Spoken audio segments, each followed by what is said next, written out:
এতিয়া বহুত গৰম পৰিছে, সেইকাৰণে মই ভাবিছোঁ আজি টেঙা মাছ খাওঁ বুলি।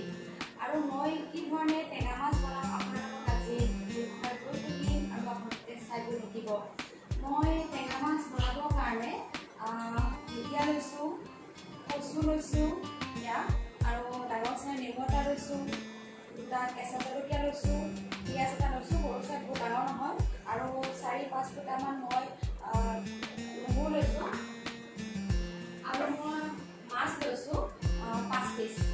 আপোনালোকে টেঙা মাছ বনাবৰ কাৰণে অকল নেমুৱে যে ল'ব লাগে সেইটো কথা নহয়, বেলেগো ল'ব পাৰে, ঔটেঙাও ল'ব পাৰে বা টেঙাও ল'ব পাৰে। আৰু মাছ মই এইটো ডাঙৰ মাছ লৈছোঁ, আপোনালোকে সৰু মাছো ল'ব পাৰে। বলকচোন মই এতিয়া কেনেদৰে টেঙা মাছটো বনাওঁ আপোনালোকে চাই গৈ থাকিব আৰু মই বনাই গৈ থাকিম। মই মাছখিনি নিমখ আৰু হালধি দি মেৰিনেট কৰি ৰাখিছিলোঁ। এতিয়া মই মাছখিনি ফ্ৰাই কৰিম, আৰু মই এটা ছাইডত কচুখিনি নিমখ দি কেনে বইল কৰি লৈছোঁ, আৰু এতিয়া মই মাছখিনি ফ্ৰাই কৰি ল'ম।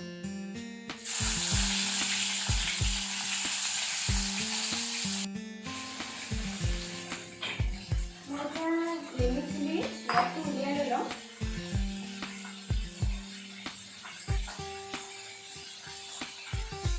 আপোনালোকে নেমু নহ'লে বেলেগ টেঙাও দিব পাৰে, ঔটেঙাও খাব পাৰে বা থেকেৰা টেঙাইও খাব পাৰে, যিকোনো টেঙাই খাব পাৰে, বা সৰু মাছেৰে টেঙা খাই বেছি ভাল লাগে।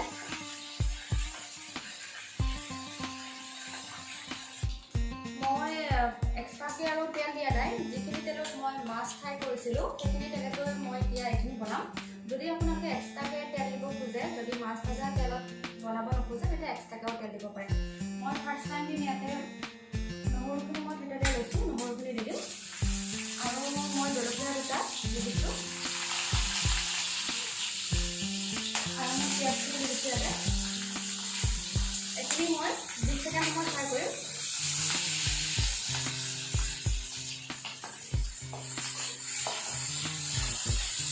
যেতিয়ালৈকে ৰংটোৰ কালাৰটো ৰঙচুৱা নহয় তেতিয়ালৈকে মই ফ্ৰাই কৰি দিম। এতিয়া ৰঙচুৱা হৈ গৈছে, মই ইয়াতে এতিয়া ঢেকীয়াখিনি মই কাটি লৈছিলোঁ সৰু সৰুকৈ, ঢেকীয়াখিনি দি দিলোঁ। মই গেছটো একদম মিডিয়াম ফ্লেমত লৈ লৈছোঁ, আপোনালোকৰ মিডিয়াম ফ্লেমত লৈ ল'ব। আৰু মই ইয়াতে সোৱাদ অনুসৰি নিমখ দিছোঁ, নিমখ বেছিকৈ দিয়া নাই, আৰু মই হালধি দিছোঁ। আৰু ঢেকীয়াখিনি সিজিবলৈ আপোনাৰ 5 মিনিট সময় টাইম লাগিব। মই এতিয়া 5 মিনিট সময় ফ্ৰাই কৰি থাকিম। ঢেকীয়াখিনি সিজিছে, ঢেকীয়াখিনি 5 মিনিট হৈ গৈছে। মই ইয়াতে এতিয়া কচুখিনি বইল কৰি থৈছিলোঁ, কচুখিনি দি দিম। কচুখিনি দি কেনে মই আৰু আপোনাৰ 5 মিনিট সময় ফ্ৰাই কৰিম।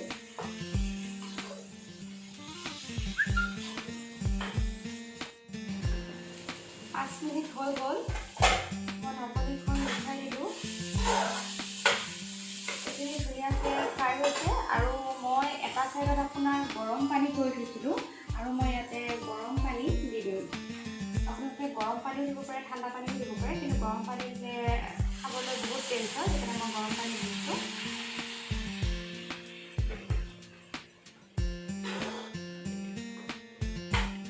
এইখিনি মই আপোনাৰ 5 মিনিট টাইম ভালদৰে উতলিবলৈ দিছিলোঁ। যিহেতু মই গৰম পানী দিয়াই আছিল আগতে, মই আকৌ 5 মিনিট টাইম ভালকৈ উতলিবলৈ দিলোঁ। এতিয়া উতলি ধুনীয়াকৈ উতলিছে, আৰু মই ইয়াতে 5 পিচ মাছ ফ্ৰাই কৰি থৈছিলোঁ, মই মাছখিনি দি দিম ইয়াতে।